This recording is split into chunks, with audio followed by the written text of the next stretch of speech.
Artificial intelligence is a buzz these days. It's hard to turn on a television set and not hear someone talking about AI. Tony Holland has been in the financial services industry for 3 decades, and about a year and a half ago, he became the founder of an artificial intelligence company, and now he cannot count his money fast enough. Tony Holland, welcome to the truth. I don't know about that. Well, it I sounds like like that it to statement. me. Glad to be here, John Gordon. I'm honored and blessed to be part of your podcast and to speak to your audience. Thank you, sir. Well, thank you for joining us. So tell us about AI. Are we headed for boon or bust? I think it's going to be a huge boom. I think there's going to be some challenges surrounding AI, just like we went through with the internet boom, the dot-com boom. I think there's going to be some challenges. I think there's going to have to be some legislation along the way. I'm not a big, I'm not big into regulations, but I do think we have to have some legislations to make sure it provides the best possible outcomes and avoid the evil aspects of, I believe, in technology. I want to focus on the good that it does. We've already seen some of that evil. I mean, the stories are plentiful about a someone calling maybe someone's mother or father and Yes, pretending to be in jail and to please send money. And the yes, alarmed parent will send money only to learn later that the son or daughter were fine. It was just an AI engine imitating their voice and providing enough information to sound credible. We haven't even scratched the surface on the bad parts of AI yet, I right. fear. How do we prevent that other than through legislation? I mean, laws Yes. are good, but laws are broken. So I think AI has gone so fast that I think a lot of the creators and the legislators have yet to catch up.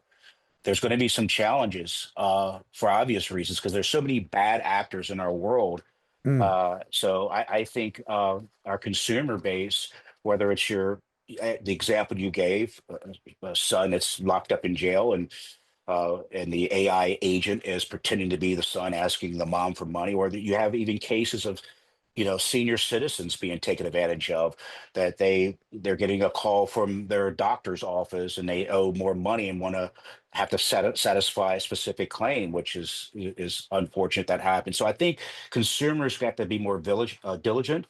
They're going to have to really dot their I's and cross their T's. I think there's workarounds I think that could be put into place. Like, for example, call your son's number, call your daughter's number, verify. I think that's going to be a big opportunity for our constituents, our clients, to make sure they're not being taken advantage of by someone that's using AI for the wrong purpose.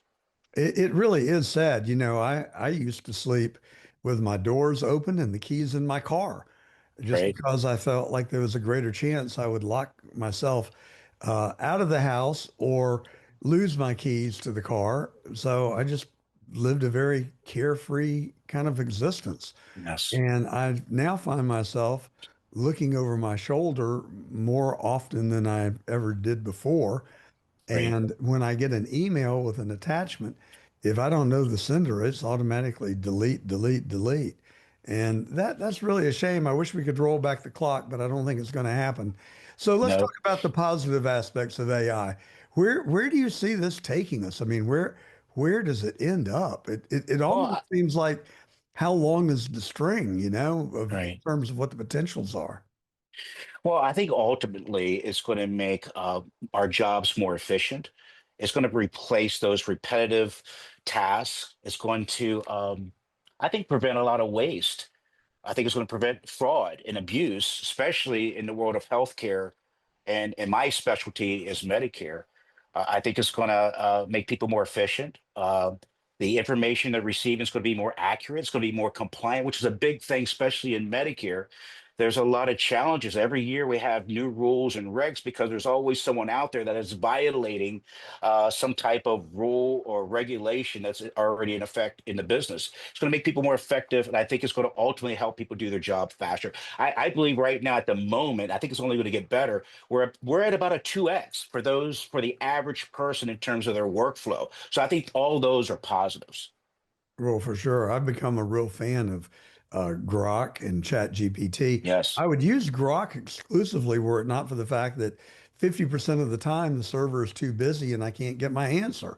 And I find myself getting very frustrated. Yeah. Is that going to make us smarter or is it going to dumb us down? I'm conflicted on which Yeah. way to go. I mean, I do radio interviews and television interviews at the rate of three or four a day, and I'm billed as a political analyst, and so there are things in the news that I may not know as much about as I would like to be an informed guest.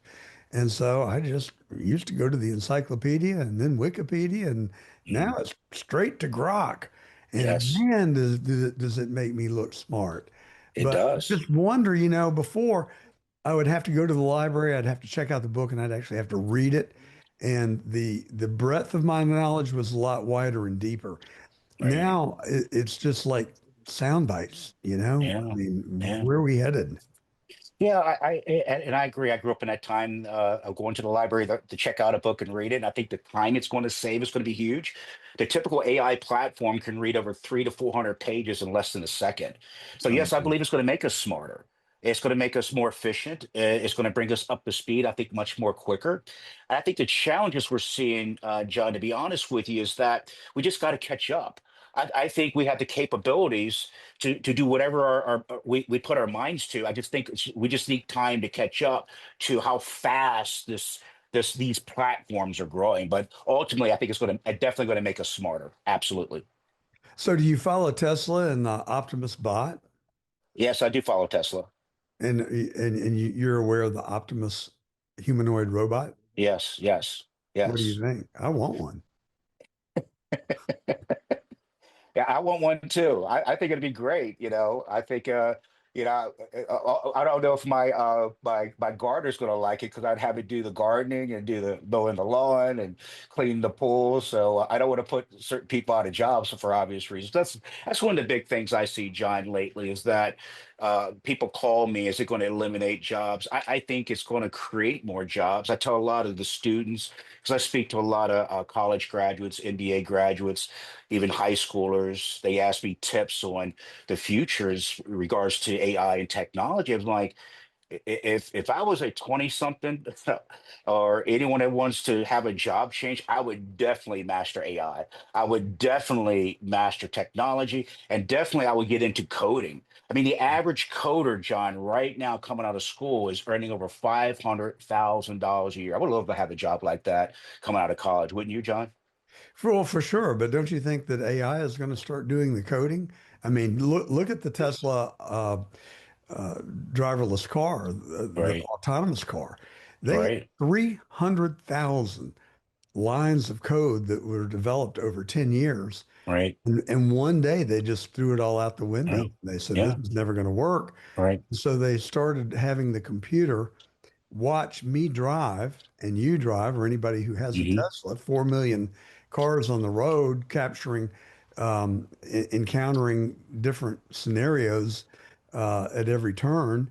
And the computer watched the videos and decided what is the best solution for handling a roundabout or going Right, through a yield sign versus a stop sign. And when do you venture through the intersection when it changes yellow versus red? right, And the computer sorted it all out. Now all their right. code has been computer generated. Yes.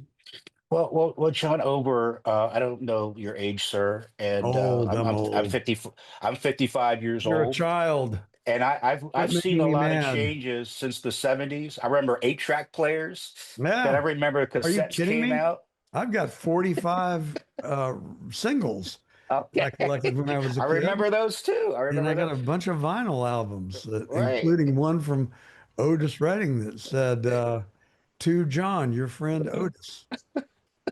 Well, we've had to adapt and change from when I grew up in the 70s through the 80s through the 90s. Technology has changed. So we're going to just have to adapt. There's certain jobs, as you know, have been phased out. Certain products have been phased out. No one uses pretty much an eight-track player anymore. I'm sure there's somebody in the audience that is today that still listens to 8-track, but They weren't very they're reliable. now vintage now. But Yeah. things have evolved and changed. And I think yes, you're correct in that some of the coding is going to be, a lot of the coding is going to be done by the AI bots themselves, which is going to continue to adapt and change. Well, I have to challenge you a bit on your notion that that AI is going to create jobs. You may be right, but I don't think so. Hmm. You know, in was it Portland or Seattle? I think Seattle. They raised the minimum wage in the state of Washington to $15 an hour, and within about a month, there were kiosks in every McDonald's and Burger King Yeah. taking your order. If you wanted to order a cheeseburger, that was the Hmm. only way you could get your cheeseburger was All right. to go to the kiosk. And All frankly, right. I find the kiosk pretty convenient myself. Once you Yes. get the hang of it and you've used it a couple of times, you get very familiar with it. Um, Repetitive, dangerous, monotonous jobs, I think, are on the way out the window. Hmm. And I don't know how those people are going to live. I mean, I'm Right. the low wage earners, I think, are the at the most risk. Right. But even knowledge workers are going to be replaced, I think, Yeah. in a lot of cases by AI. I Hmm. talked to my lawyer the other day, and I said, you know, someday Grok is going to write that brief for you. And he looked at me and he said, it already does. Oh, well, I see your point there, and I understand where you're coming from, John. But I did a talk about this about 2 weeks ago about certain jobs I believe are safe. I mean, your HVAC guys, you talked about labor jobs. There's still got to be someone that has to work on that manually. Your mechanics out there, and I think they're going to use AI, of course, to do their job better. But you still need to have a person turn that wrench. You're still going to have other jobs out there that I believe that are in those blue collar, low income wage realm that's going to be just fine. Still, someone has to flip the burger unless they get McDonald's bots to Well, flip the burger. there are already automated burger Yeah, flippers. yeah, I oh mean, yeah, yeah. are restaurants right now. The problem is that that technology is very expensive. Hmm. But if you're Yes, paying a cook 30 or $40,000 a year, you can pay for this thing in a year or two. right. And Elon Musk says that we're headed into an age of abundance. Yes. And I just don't know where the money is going to come from. You know, there was talk a couple of years ago of a guaranteed annual wage for all living Americans. I think it's later than we think in terms of that becoming a reality with the advent of robotics and artificial Hmm. intelligence. Right. Right. Just me. Yes. At a point I'd like to note, John, you made some very good points, and as we've come along, even in the times that I've been in business the last 3 decades, I've seen advancements in technology, and I've seen people concerned about jobs being replaced, and we've done just fine. I believe we'll adapt and change for the better and for a better future. Uh, Recent reports from Microsoft that 60%, 66% of CEOs are seeing tangible results from utilizing AI at this moment. And I believe that's going to ultimately create more profits for companies, where companies can then reinvest into other technologies and also reinvest into their people. Someone's job they had today may be different 3 to 5 years from now. I told my staff that in terms of how we're using AI in my industry, you're just going to have to adapt and change and learn new skills, but you'll always, if you want, still have a job. Yeah, I saw a really interesting interview just this morning actually with Elon, and he was commenting on the fact that the universe is most likely 4.5 to 5 billion years old. Yet the first written word was only 5,000 years ago. When you think about that, that is, I mean, he did the math. I'm not that good at math, but he said that's like a millionth of the time since the earth began or the world began. And you look at the advances that have been made really in the last 100 years. I literally remember going to my relative's home. They lived in the country in Ohio and they had an outhouse. Now that was a long time ago for me, Uh, but it was a nanosecond in the big picture of time. And you consider the advancements that have been made in travel and communications and printing. I mean, my gosh, it's just mind-boggling. And now the age of the technology age is upon us. I think it's going to be really interesting. I just hope I'm here long enough to reap the benefits of some of this stuff. Yeah. I'm what's known as an early adapter, so I'm really Yeah. excited and enthused about it. But to your point, it is important that we get it right. Yeah. I will tell you something funny, John. You talk about outhouses. I remember those back in the day, and when you had to go outside to my great grandmother's house and pump the water to get water out. I Oh, for remember those sure. days. I used to tell my salesmen that sales is like pumping water from a well, and they were like, Yeah. "What?" So yeah, you pump the well, you pump, you pump, you pump, you pump, and you hear the water gurgling up to the top, and then once it Yeah. flows, it's just easy to keep Yeah. water flowing. Yeah. Yeah. And they didn't understand the Yeah. analogy at all.